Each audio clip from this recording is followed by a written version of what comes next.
Highbridge, a division of Recorded Books, presents The 48 Laws of Power by Robert Greene, narrated by Richard Poe.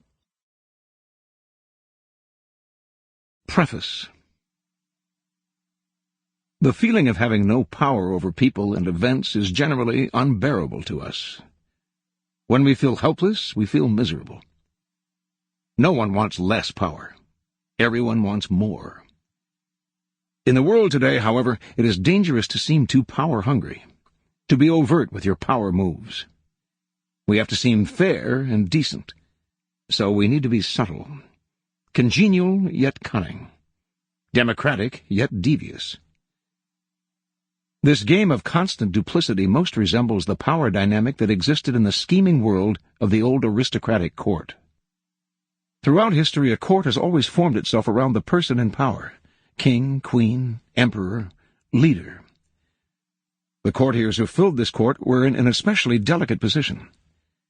They had to serve their masters, but if they seemed to fawn, if they curried favor too obviously, the other courtiers around them would notice and would act against them.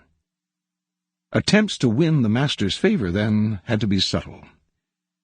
And even skilled courtiers capable of such subtlety still had to protect themselves from their fellow courtiers, who at all moments were scheming to push them aside. Meanwhile, the court was supposed to represent the height of civilization and refinement. Violent or overt power moves were frowned upon. Courtiers would work silently and secretly against any among them who used force.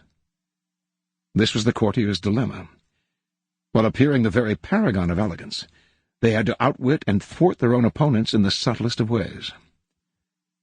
The successful courtier learned over time to make all of his moves indirect. If he stabbed an opponent in the back, it was with a velvet glove in his hand and the sweetest of smiles on his face.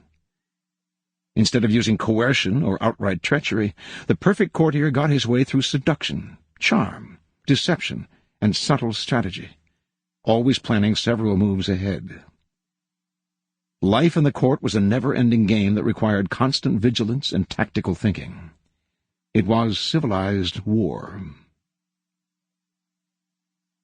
Today we face a peculiarly similar paradox to that of the courtier. Everything must appear civilized, decent, democratic, and fair. But if we play by those rules too strictly, if we take them too literally, we are crushed by those around us who are not so foolish. As the great Renaissance diplomat and courtier Machiavelli wrote, "Any man who tries to be good all the time is bound to come to ruin among the great number who are not good." Sample complete. Ready to continue?